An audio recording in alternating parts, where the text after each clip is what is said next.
For all we know, ako sa akin tong opinion, hindi sa kung sino man.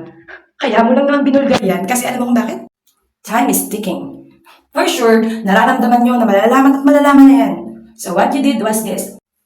You made plan, syempre, together with that bullshit naman from Wal. Pinsan, pasensya na, need to sacrifice you ah. Bubulgar ko to, sacrifice ka muna, resign ka. Pag nangyari na to, ganito, ganito. Pero bago ako mag-exit, at least maganda ang role ko. Naging bayani ako. Ako ang nagbulgar sa mga ginawa natin, ganyan-ganyan. Ganun. Of course, pagbaba mo sa 2028, hahanapan ka kung ano bang nagawa mo sa 6 na taon na pagiging presidente mo. Eh hanggang ngayon wala ka pang nagagawa eh. Unlike Duterte, within a year, partida to ha, may pandemic pa yan ha. Daming nakagawa ng matanda. National ID, pinataasan yung sahod ng mga polis, nagpagawa pa ng ospital ha.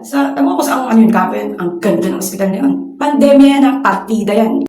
Nga naman, isa lang tatatak sa utak ng mga tao ngayon. Yung mga tanga lang, shit, yung presidente na yan, hero yan, binulgar yan yung mga hayop na magnanakaw. Oh, lol! Akala nyo lang yun. Isa pa ito si Mark Villar. Nung una mong binulgar yung DPWH, alam mo unang pumasok sa isip ko, kawawa naman si PDD, si PRD, alam mo, hindi niya alam, tinatarantado siya ng Villar. I don't know if Duterte has also, pero siguro meron bang hindi man ganyang pagarapal. Tinanggap na nga namin lipunan na nagdanakaw talaga kayong mga nandiyan sa posisyon sa gobyerno. Pero tangina, hindi pala dapat tayo ganito kahirap.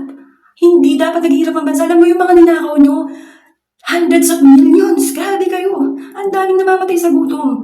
Ako may karapatan ako mag-speak out because I paid all those bullshit na taxes. Ilang taon yan. Para palamunin kayo. Para hinayaan na nga kayo. Hinayaan na nga namin kayo dahil alam namin talagang hindi matatagal sa sistema nyo eh. Kasi mga garapal na buhaya kayo. Pero grabe pala yung halaga. Nakakasakit sa puso. Sobra. Malaman na ganun pala yung halaga. Tama ka na. Tumigil ka na dyan, Marcos. Gumawa ka, umaksyon ka. Gumawa ka ng aksyon bilang presidente. Na. Grabe. Yun lang. After ng speech na, may naririnig pa ba kayo ngayon? Wala na. Tanginang niya. Good luck sa atin lahat. Kawawa lang tayo mga tao nandito sa Pinas. Sana yung sisaldi ko, kung totoo ang meron yung sakit sa puso, ina mo.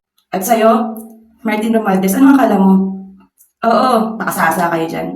Ang karma, hindi man uminstant sa inyo. Tandaan nyo, may mga mas mababa kayong henerasyon. Ang karma, hindi mo alam kanino tatama yan. Anak mo, magiging apo mo, apo ng apo ng apo mo, babalik yan para maningil.